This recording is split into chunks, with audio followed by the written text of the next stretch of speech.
cette jeune femme ne reverra plus jamais ses 4 membres de sa famille en vie. La fouille de la maison permettra non seulement de retrouver le meurtrier, C'était un meurtre vraiment atroce. mais aussi de mettre au jour un secret vieux de 3 ans. Il a échappé à la justice la première fois, alors qu'on aurait pu éviter 4 morts supplémentaires. Il y avait des questions auxquelles il fallait répondre. On l'a fait parce qu'on voulait savoir. On ne voyait pas comment ça avait pu arriver. Ça ne pouvait pas s'être passé comme il l'avait dit. Si on examine les dégâts subis par les crânes, cette explication ne tient pas. Et dans son esprit, c'était sa façon, je suppose, d'expliquer ce qu'il avait fait. Plus on avançait et plus il était sur la sellette. Bonjour, soyez les bienvenus sur le plateau des Enquêtes Impossibles. Cette nouvelle série vous plonge dans le secret des experts comme si vous faisiez partie d'une équipe d'investigation. Pendant 3 jours, des membres de la famille Milosevic tentent de contacter Radmila et Tony, son concubin. En vain. Le couple ne répond plus au téléphone. Comme il est exclu qu'ils aient pu s'absenter sans prévenir ses proches, l'incompréhension et l'inquiétude augmentent. Une jeune sœur de Radmila décide alors de se déplacer pour prendre directement de ses nouvelles. Et elle ignore encore, bien sûr, qu'une vision de l'attend dans la maison. Le patron de Tony a téléphoné pour dire qu'il n'était pas venu travailler depuis 2 jours et que ce n'était pas son genre. La voiture était dans l'allée et personne ne répondait. Dara a donc commencé à s'inquiéter.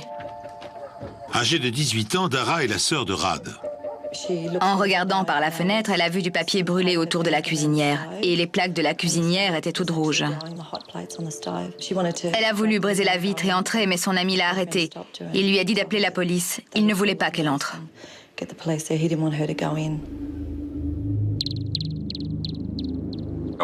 J'étais de service à Canberra ce 31 mars 1984. Avec un autre inspecteur, un jeune inspecteur. Et il n'y avait que nous ce jour-là à Canberra. J'ai reçu un appel radio du central qui m'a dit que le policier de service avait fait un trou avec sa matraque dans la porte de derrière et qu'il était entré.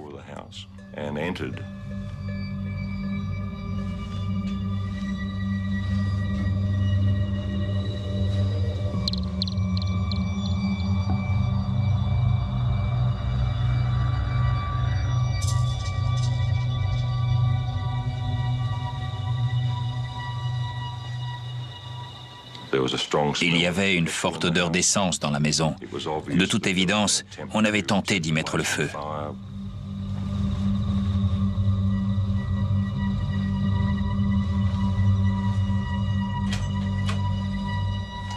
Dans l'une des chambres de derrière, il y avait 3 corps.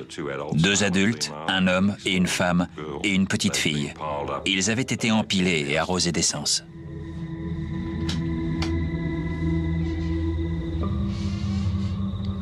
Et dans une autre chambre, il y avait un petit garçon. Tous avaient été tués par balle. Nous étions jeunes à cette époque, il y a 20 ans, et on avait aussi de jeunes enfants. Alors c'était vraiment horrible. En fait, j'étais ailleurs avec son autre sœur. L'autre sœur de Rad. On était en boîte de nuit et un ami est arrivé et a dit à sa sœur que quelque chose de terrible était arrivé à Rad et à Tony et que nous devions partir.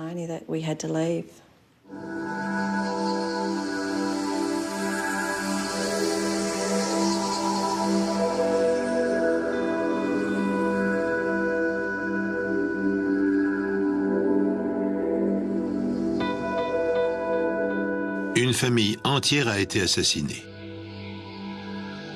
Radmila Milosevic, Tony Baker, l'homme avec qui elle vit, et leurs 2 jeunes enfants, Danny et Lisa. Après nous avoir conduites à Richardson, ils nous ont fait attendre dans la voiture. Il y avait des rubans tout autour de la maison et quelqu'un est sorti pour dire à la sœur de Rad que Rad, Tony et les enfants avaient été retrouvés morts dans la maison. Elle a perdu la tête. Elle hurlait. Elle était désespérée après la perte 2 ans auparavant de Mariana et Lily. La mort a déjà frappé la famille Milosevic. Mariana et Lily, les sœurs cadettes de Radmila, sont décédées le 31 décembre 1980 dans un accident de voiture. On ne pouvait pas lui enlever encore 4 membres de la même famille. Mariana et Lily, et maintenant Rad et Tony et les enfants. C'était inconcevable. Beaucoup de questions restent sans réponse pour l'instant. La police est entrée dans cette maison vers 21h30. Elle a trouvé les corps d'un jeune couple et de ses 2 enfants. Les corps étaient dans différentes pièces de la maison. Il n'y a aucune trace de lutte, mais les murs ont été aspergés d'essence. Il n'y a pas eu d'effraction. La porte était fermée à clé. Et il n'y avait pas de vitres brisées. Et en fait, c'était parfaitement calme. On a constaté que le meurtrier avait tenté de nettoyer des taches de sang avec du détergent pour la cuisine.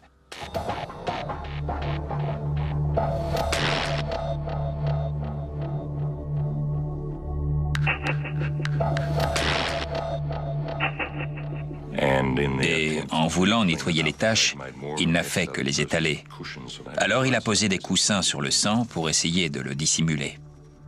Le meurtrier a également voulu effacer ses traces. La cuisinière avait 2 petites plaques rondes à l'arrière, et devant, il y avait une plaque rectangulaire en forme de grille. Et les 2 plaques de l'arrière étaient allumées à fond, mais pas celles de devant.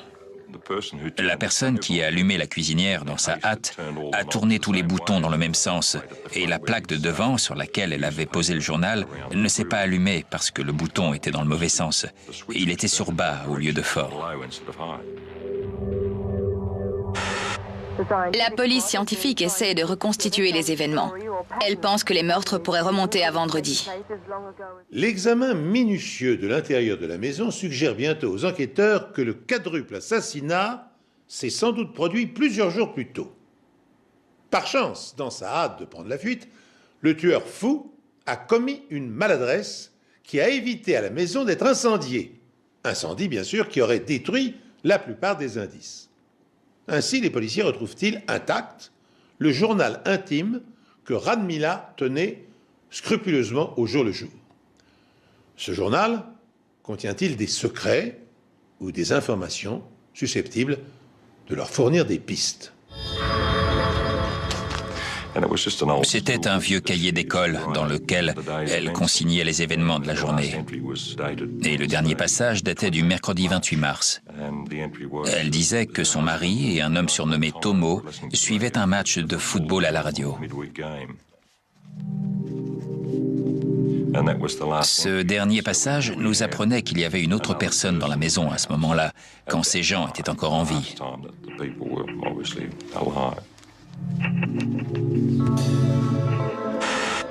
Ce matin, avec son unité mobile, la police a interrogé les voisins. La plupart d'entre eux ne connaissaient pas la famille et personne n'a entendu de coup de feu. Mais les gens avaient vu une voiture, toujours la même, faire des allées et venues autour de cette maison après ce mercredi.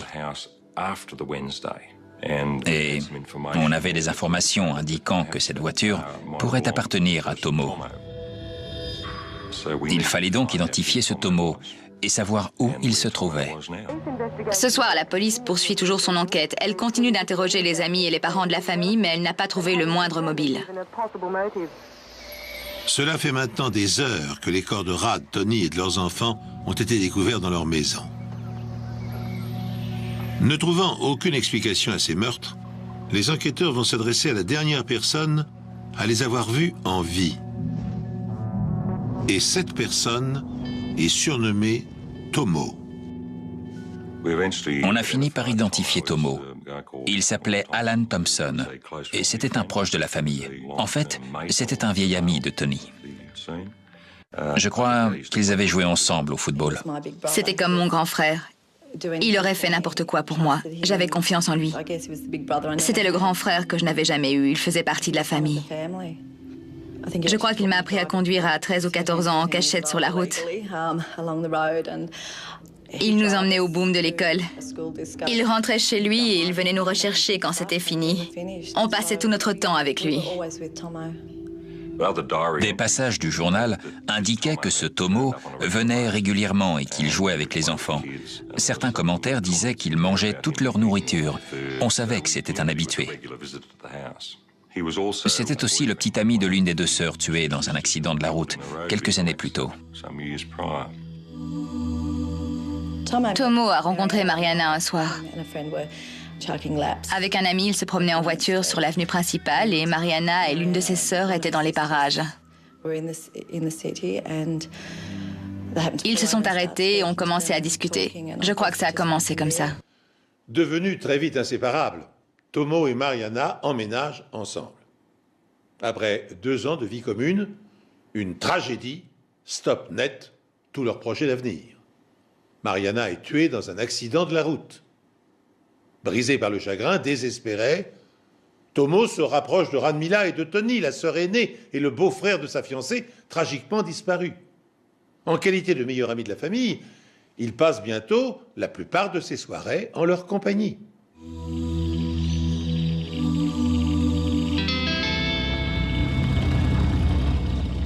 On a aussi établi qu'il possédait un véhicule répondant à la description de celui qui faisait des allées et venues. Faut-il considérer Tomo comme un suspect ou comme un simple témoin? Avec mon collègue, on est allé à Kenbeyan et Alan nous a reçus à la porte. Je me suis présenté en disant que j'apportais de mauvaises nouvelles. Je lui ai dit que j'arrivais de chez ses amis de Richardson et qu'ils étaient tous morts. Sur les lieux du crime, les spécialistes de la balistique trouvent des douilles et des balles, indiquant que l'arme utilisée est une carabine de calibre 22. On lui a demandé s'il avait une carabine. Il nous a conduits dans sa remise, derrière chez ses parents.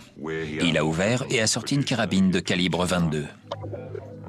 On est rentré au siège central de la police à Canberra et on a confié l'arme à nos experts.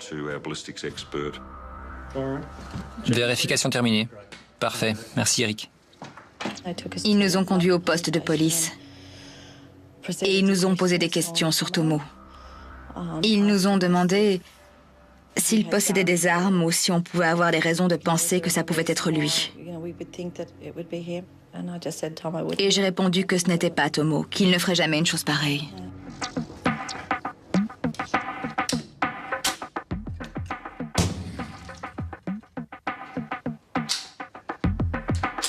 Au laboratoire médico-légal, le spécialiste en balistique tire des balles avec la carabine de Thompson. Placées sous un microscope et grossies 20 fois, les balles sont ensuite comparées à celles trouvées sur les lieux du crime afin de retenir ou d'éliminer la carabine de Thompson. On voit ici un échantillon du test à gauche et la pièce à conviction à droite. On recherche les rayures qui se font à cause des petits défauts à l'intérieur du canon, sur le plomb. Il laisse ses marques sur le plomb. Ce sont des marques caractéristiques qui sont l'équivalent des empreintes digitales. Elles sont propres à chaque arme à feu et ça nous permet de retenir ou bien d'éliminer l'arme. Dans ce cas, on l'a retenue.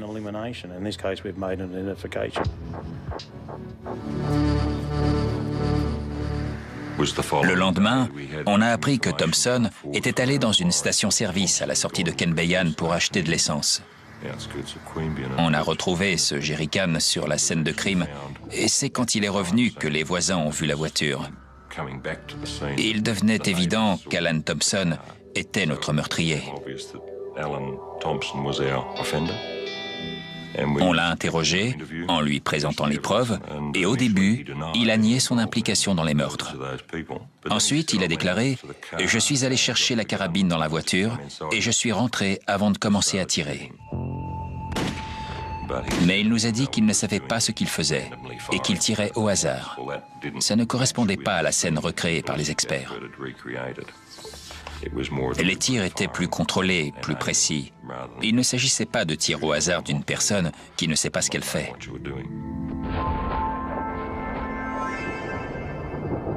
Lorsque la balle sort du canon d'une carabine, elle projette des résidus de poudre dans l'air.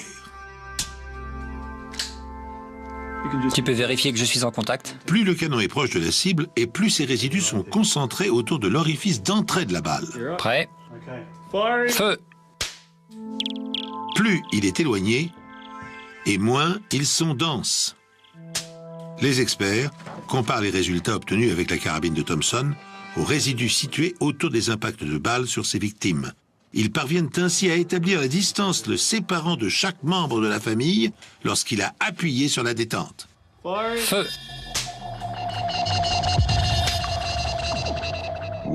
Nous avons établi, je dis nous, je veux dire les spécialistes de la balistique, ont établi que le meurtrier avait d'abord tiré depuis le couloir d'entrée de la maison en direction d'un fauteuil qui se trouvait dans le salon et sur lequel était assise la femme qui portait sa petite fille sur ses genoux.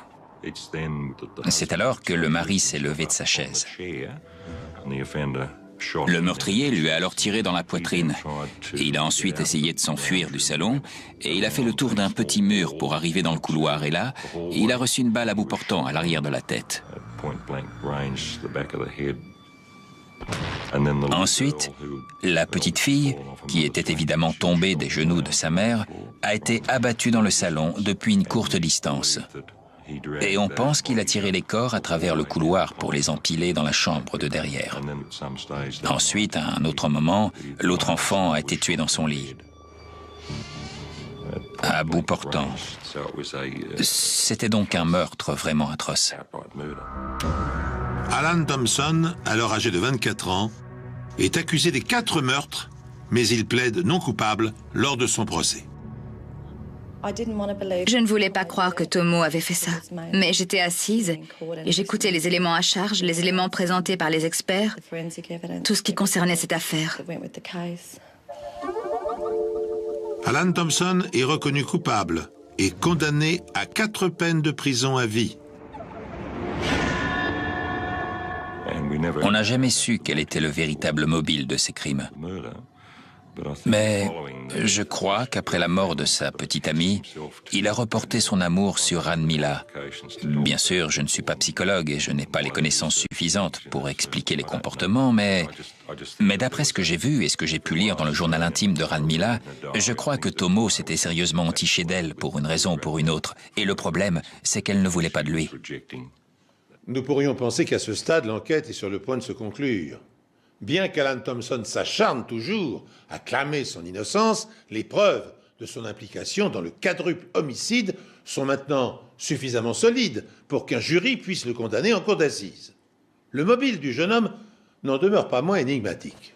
Pourquoi et comment a-t-il pu massacrer 4 personnes? Tandis que cette question taraude psychologues et policiers, un rebondissement spectaculaire transforme bientôt le suspect en pire criminel qu'ait connu l'Australie. En fouillant la maison, on a retrouvé des albums avec des articles de journaux évoquant la mort des 2 sœurs tuées quelques années plus tôt dans un accident de voiture. Les 2 jeunes filles de 14 et 17 ans sont mortes après que la voiture a quitté la route et terminé contre un arbre.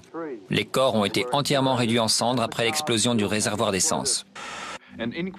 L'enquête a conclu à un accident. La voiture a quitté la route et il y a eu une explosion.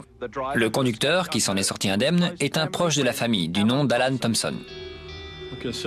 Il a échappé à la justice la première fois, alors qu'on aurait pu éviter 4 morts supplémentaires.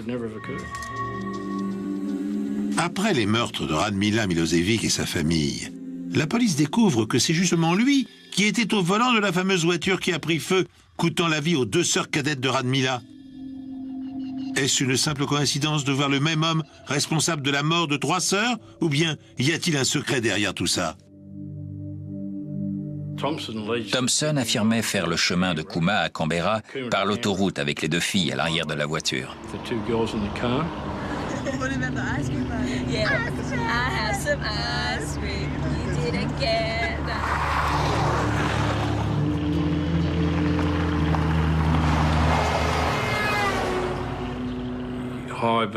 C'est une voiture arrivant à grande vitesse dans l'autre sens qui les a fait sortir de la route.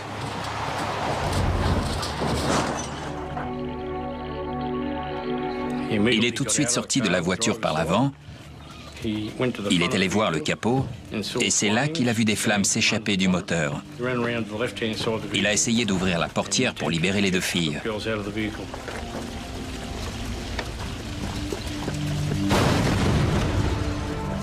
Mais La voiture a très vite été engloutie par les flammes et les 2 adolescentes sont mortes à l'intérieur. On m'a appelé à mon travail pour m'annoncer que Mariana et Lily étaient mortes et que Tomo avait été brûlé au bras en essayant de les sortir de la voiture.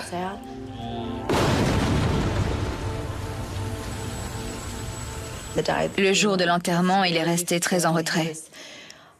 Il ne voulait parler à personne. À chaque fois qu'on voulait le prendre dans nos bras, il nous repoussait. Il voulait rester seul. Il lui arrivait de se réveiller en pleine nuit et de crier le nom de Mariana. On a vraiment fait de notre mieux pour être là quand il avait besoin de nous. Cet accident est-il le fruit d'une coïncidence ou une fatalité frappe-t-elle la famille Milosevic? En effet, à 2 ans et demi d'intervalle, 3 sœurs ont succombé à des morts violentes. Comme on sait maintenant que Thompson est vraisemblablement l'auteur du meurtre de Radmila, n'est-il pas étrange de constater qu'il se trouvait aussi au volant du véhicule qui a percuté un arbre avant de s'embraser? Et tandis que Thompson était sorti indemne de l'accident, Mariana et sa jeune sœur avaient péri carbonisés. Bien que le coroner de l'État ait confirmé la thèse de la mort accidentelle, Rick Nines et Tom McKillen, son équipier, ont des doutes sur la véracité de cette version des faits. Et pour en avoir le cœur net, ils décident de réexaminer les circonstances du drame et de recueillir de nouveaux indices.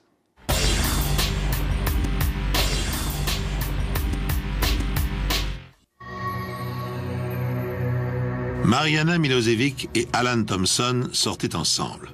Lorsqu'elle meurt, dans un accident de voiture avec lui au volant, Thompson vient chercher du réconfort auprès de la sœur aînée Radmila. 15 mois plus tard, il la tue, ainsi que ses enfants et leur père. Le nom de Thompson étant lié aux 2 affaires, les policiers décident de rouvrir le dossier classé comme simple accident.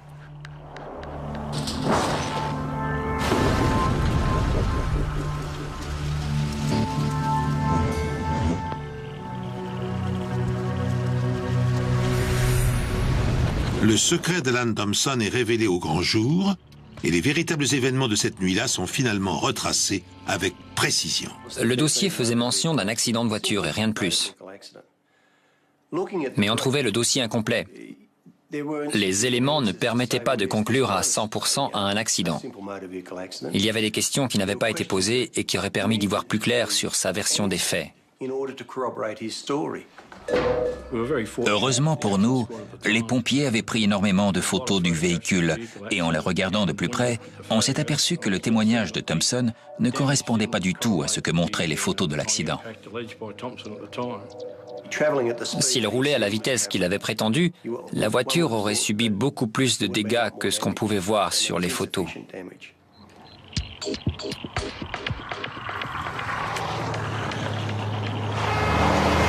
Thompson prétend avoir roulé à 70 km/h lorsqu'il a été aveuglé par des phares et a fini sa course contre un arbre. Mais selon des experts de la General Motors, ça n'a pas pu se passer comme ça. Les experts nous ont tout de suite dit qu'ils ne croyaient pas du tout à cette histoire. Ils estimaient plutôt la vitesse à 25 km/h. La question, c'était de savoir pourquoi il avait raconté ça. Peut-être que c'était pour se protéger et tout simplement parce qu'il avait prémédité l'accident. On a donc décidé de vérifier si notre théorie du meurtre maquillé en accident tenait la route. On a décidé de faire une reconstitution des faits, mais on n'a pas pu le faire avec l'arbre d'origine. On a donc acheté un modèle de voiture similaire et on s'est mis au travail sur un site d'entraînement de la police. On a choisi une partie pentue. Ensuite, on a choisi un arbre aux dimensions équivalentes à celui de l'accident et on a dû s'y reprendre à plusieurs fois pour essayer d'obtenir une vitesse de 25 km/h. On devait trouver la distance exacte de laquelle lancer la voiture pour obtenir la vitesse adéquate.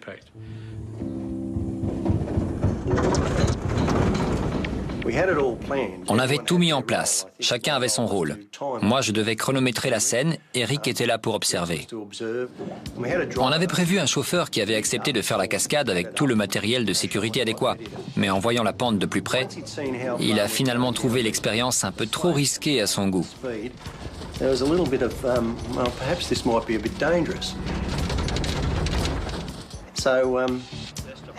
Du coup, il a fini par se défiler et il ne restait plus qu'à trouver un volontaire. Et le seul à bien vouloir le faire, c'était Rick Nines.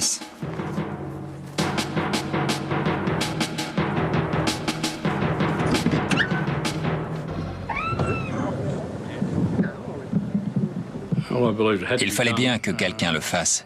Et comme il n'y avait plus que moi, j'ai décidé de le faire. Il s'est installé au volant et on l'a lancé à pleine vitesse contre l'arbre.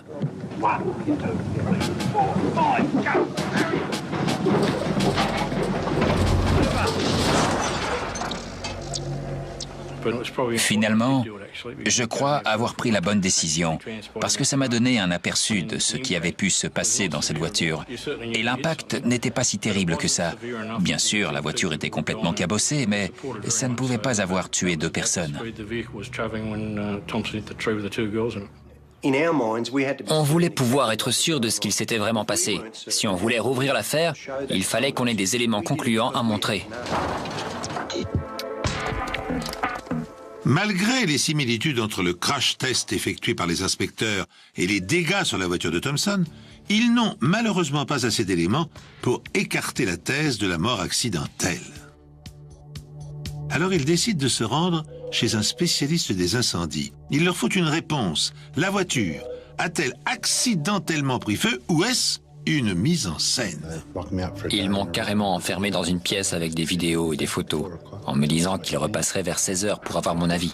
Les premières conclusions du coroner avaient été que le feu avait pris sous le capot. Et le feu aurait été causé par le contact entre un des ressorts de la batterie et une de ses bornes, provoquant une étincelle à l'origine du départ du feu.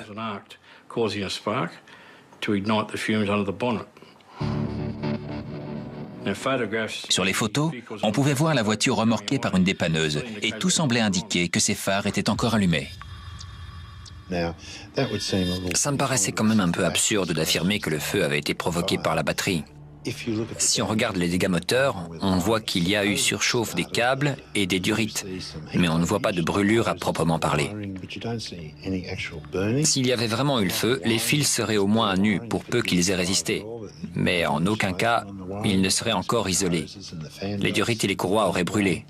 De plus, le feu se serait propagé jusqu'au pare-feu, ce qui n'était absolument pas le cas.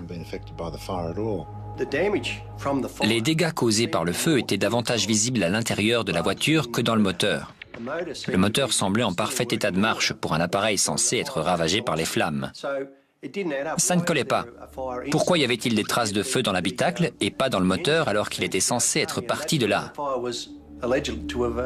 Pour Tom McKillen et Peter Thatcher, l'expert en incendie du centre médico-légal, trop d'invraisemblances décrédibilisent la version des faits fournie par Thompson. Ce dernier affirme en effet qu'après le choc, le feu s'est propagé du moteur à l'habitacle en quelques minutes. Or, à moins d'utiliser un accélérateur de combustion, une voiture ne peut pas brûler complètement car, en dehors du réservoir, des pneus, des sièges et des garnitures, peu de matériaux sont inflammables. Pour lever le doute, les policiers décident de reconstituer l'incendie en utilisant une voiture identique à celle que conduisait Thompson. You got the stopwatch going?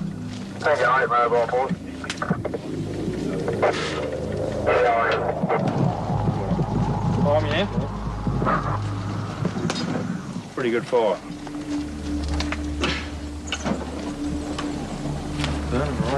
That's what we wanted. Starting to drip through now at the bottom. That's got more oxygen food in it too. On a commencé par arroser le moteur d'essence, une quantité équivalente à celle qui était censée s'être échappée du carburateur.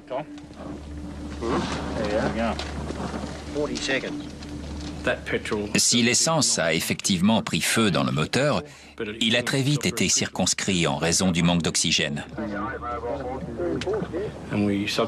On a remis de l'essence dans le moteur pour tenter de raviver le feu et pour qu'il se propage dans l'habitacle. Mais on a quasiment été obligé de l'inonder pour que quelque chose se produise.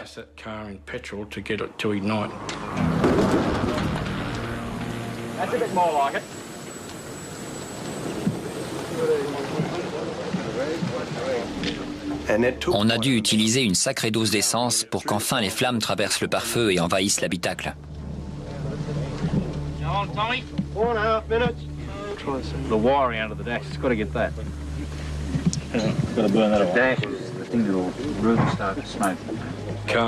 Les voitures peuvent prendre feu, mais il faut vraiment un choc à très grande vitesse pour provoquer une rupture des canalisations et du réservoir d'essence.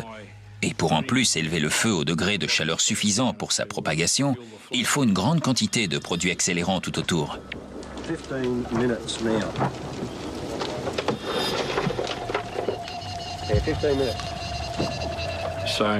On a donc terminé la reconstitution pour voir si le témoignage de Thompson tenait la route. Mais on n'a pas pu découvrir ce qui s'était vraiment passé. Ça voulait dire que son histoire ne tenait pas debout.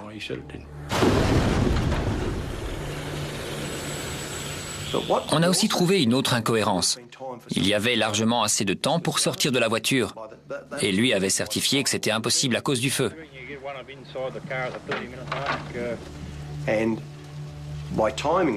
En chronométrant la scène, on a pu établir qu'il y avait donc un deuxième point de son témoignage qui ne tenait pas la route. Il avait largement le temps d'entrer à l'arrière de la voiture, vu la quantité d'essence qu'on avait dû utiliser pour que la voiture s'enflamme.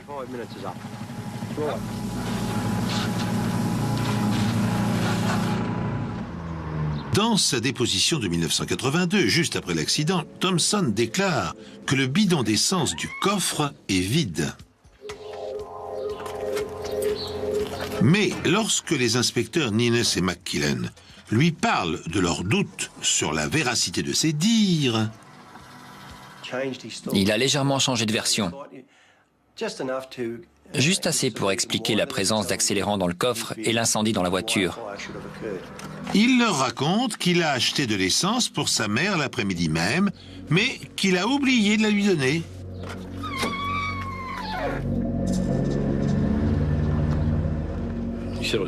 Il nous a dit que le bidon était dans la voiture et qu'il avait dû se renverser et prendre feu.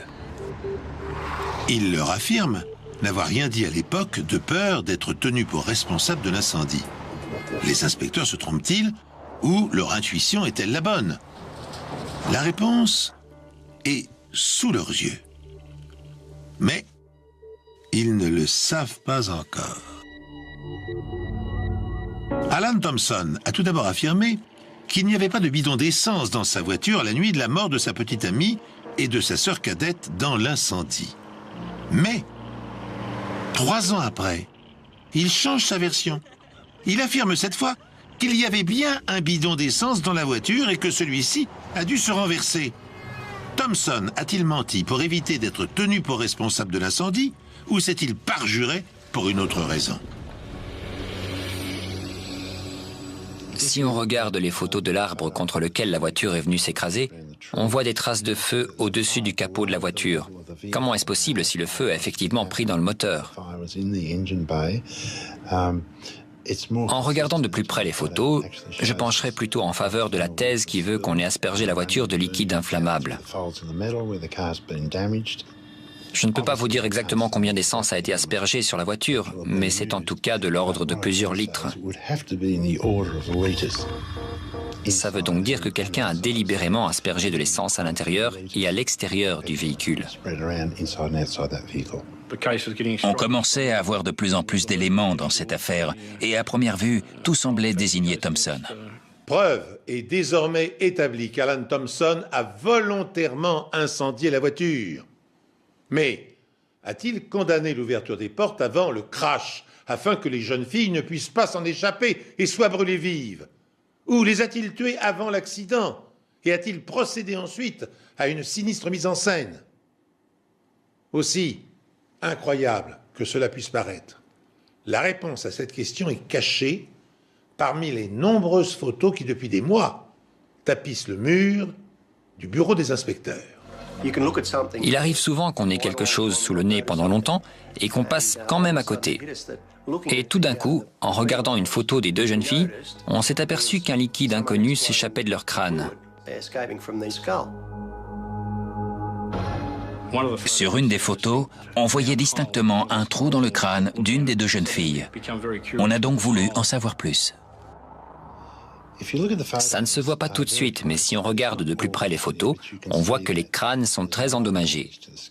On sait par les directeurs de crématorium et par ce qui s'est passé pendant la Révolution russe que quand un crâne explose dans un incendie, c'est uniquement quand le feu est très rapide et à très haute température.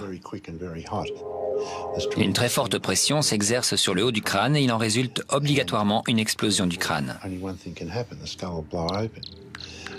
Mais ici, ça ne correspond absolument pas. On dirait plutôt l'orifice de sortie d'un projectile, autrement dit, d'une balle. Et dans l'un des deux crânes, on a un orifice d'entrée bien visible qui signifie qu'on leur a tiré une balle dans la tête. C'est aujourd'hui que le destin tragique de 3 sœurs de Canberra va être dévoilé à la Cour fédérale. Ian Temby, avocat de la couronne, a affirmé que Thompson était déjà sous le coup d'une inculpation pour le meurtre de l'une des 3 sœurs. Cela suffit à une nouvelle mise en examen. Selon lui, cette mise en examen calmera la colère du public et mettra cette affaire à jour. Monsieur Temby a affirmé que de nouvelles preuves venaient contredire la version de Thompson sur l'origine de l'incendie de la voiture. Aujourd'hui, Thompson admet le fait qu'il y avait bien un bidon d'essence dans la voiture alors qu'il l'avait toujours nié jusqu'à présent. L'avocat de Thompson, quant à lui, prétend que ces preuves ne fournissent aucun nouvel élément et met l'accent sur le coût d'une nouvelle enquête. Il ne restait plus qu'à exhumer les corps et à chercher d'éventuelles preuves scientifiques sur les jeunes filles. Si le témoignage de Thompson était véridique, on aurait obligatoirement retrouvé des traces de brûlures sur le larynx et les poumons des deux filles, même si elles avaient été inconscientes. Et il nous fallait absolument ce genre de preuves pour mettre Thompson en examen pour meurtre.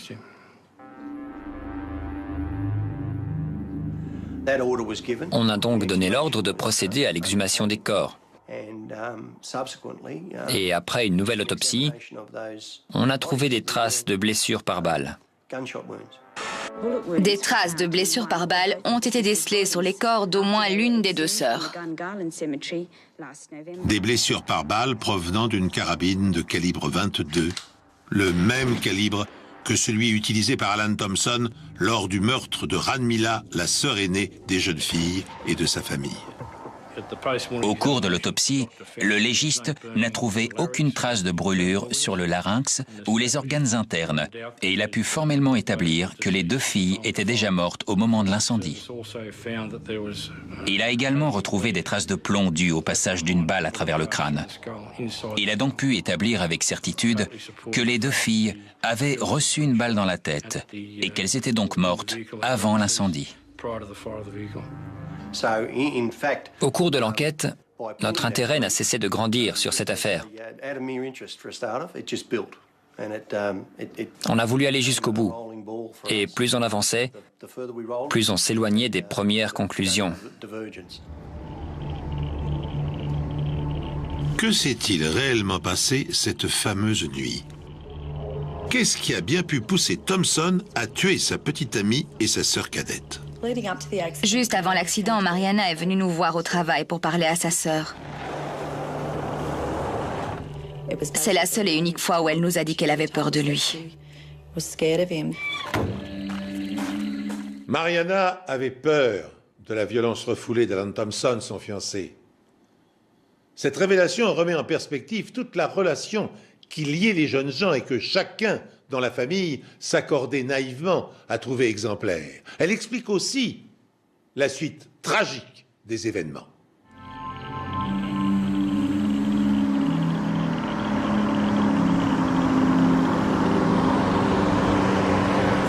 He's talking shit now. Can you just stop yelling at her? I'll do what I want, all right? Excuse me.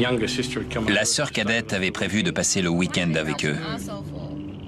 Il y avait de la séparation dans l'air. La jeune fille avait l'intention de le quitter et lui ne voulait pas en entendre parler. Et on pense que sa sœur était là pour l'aider à franchir le pas. support her sister in the breakup.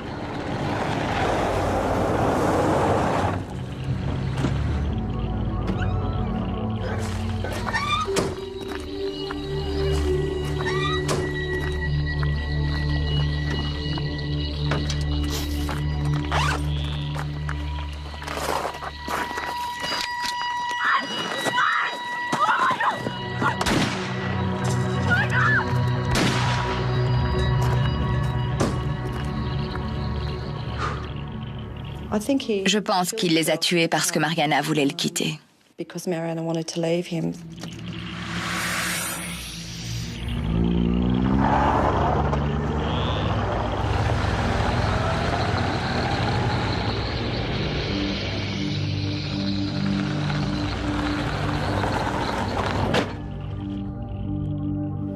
Mariana était venue nous voir au travail pour nous dire qu'elle commençait à avoir peur de lui et qu'elle voulait vraiment le quitter. She didn't want to be with him anymore.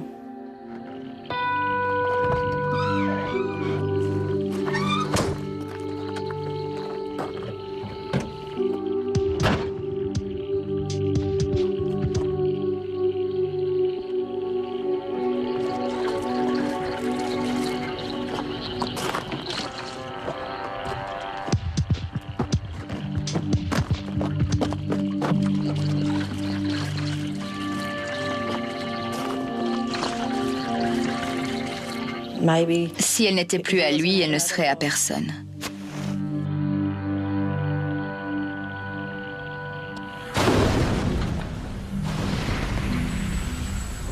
Why Mais pourquoi a-t-il pris aussi la vie de Lily et puis celle de Rad? to take Tiny and the Je ne sais pas. I don't know. Well, there's a definite... Il y avait de vraies similitudes dans le mode opératoire des deux affaires. Dans les deux cas, l'arme utilisée était de calibre 22. Les victimes avaient toutes été tuées d'une balle dans la tête et à chaque fois, Thompson avait voulu maquiller les meurtres en prétextant la mort dans un incendie. Il y avait donc une vraie corrélation entre les deux affaires. 4 ans après les faits, Alan Thompson est reconnu coupable des meurtres des 3 sœurs Milosevic, de Tony et des enfants du couple. Mais quel mobile a poussé le jeune homme à commettre de telles atrocités? La peur d'être abandonné par sa petite amie, répondent les psychologues de la police, ne trouvant pas d'autres explications. Puis, pour le massacre de la famille, la frustration et le désir inassouvi d'avoir été conduit par Anne Mila dans ses tentatives de séduction. Ces arguments consternants bouleversent l'entourage des Milosevic. Il a trompé tout le monde. À son arrivée, tout le monde le voyait comme un gentil garçon, toujours très attentionné. La famille Milosevic lui faisait confiance. Mais après les meurtres à Richardson, on a compris qu'il était le seul responsable. Thompson est finalement condamné à 2 peines de prison à vie pour chacun des 2 meurtres qui viennent s'ajouter aux 4 peines précédentes. Ça a été une vraie satisfaction à l'annonce de la condamnation de M. Thompson. Ça voulait dire que la famille Milosevic pouvait réellement faire son deuil. J'ai vraiment eu beaucoup de peine pour elle, sincèrement. Cette femme avait perdu une grande partie de sa famille sans aucun motif valable. Elle a perdu 3 filles, un beau-fils et 2 petits-enfants. C'est vraiment tragique de voir cette mère qui s'était battue pendant autant de temps pour élever seule ses 3 enfants et de voir qu'un type pouvait débarquer comme ça et les lui enlever.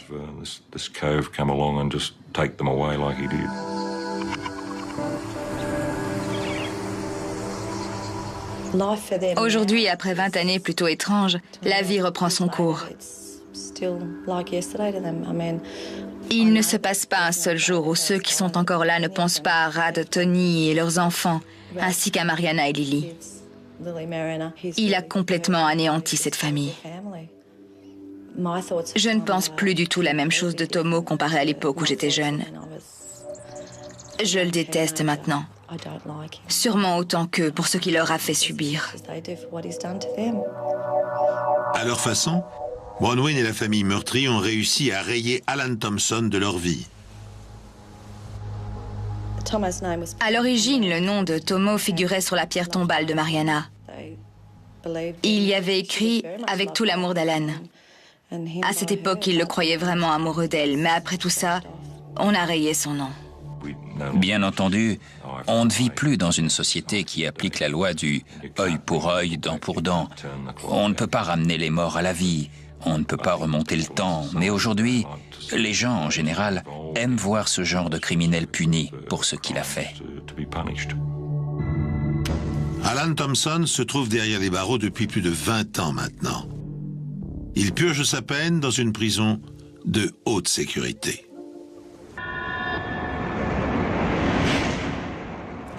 J'espère vraiment que ce genre d'individu ne sera jamais relâché. Alan Thompson n'est qu'une ordure sans aucune émotion. Il ne ressent absolument rien. C'est la meilleure description que je puisse faire de lui, une ordure sans âme. Une ordure sans âme, un poisson froid en anglais. C'est ainsi que le policier McKillen décrit littéralement Alan Thompson, le tueur en série le plus tristement célèbre d'Australie. Enfermé derrière des barreaux depuis près de 25 ans, Thompson a-t-il parfois l'ombre d'un remords?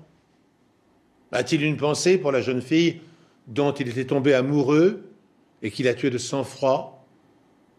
Éprouve-t-il le moindre sentiment pour Rad et Tony, le couple d'amis fidèles qu'il accueillait chaque soir dans leur maison pleine de vie? A-t-il le moindre repentir pour avoir arraché la vie à 2 enfants en les fusillant à bout portant comme du gibier? Sincèrement, j'ose l'espérer, à moins que son esprit fêlé ne reste sourd au murmure de sa conscience, comme les bruits du monde extérieur sont étouffés par les murs infranchissables de la prison où il croupit. Bonsoir. Je vous remercie de nous être fidèles et je vous donne rendez-vous prochainement sur cette antenne pour un nouvel épisode des Enquêtes Impossibles.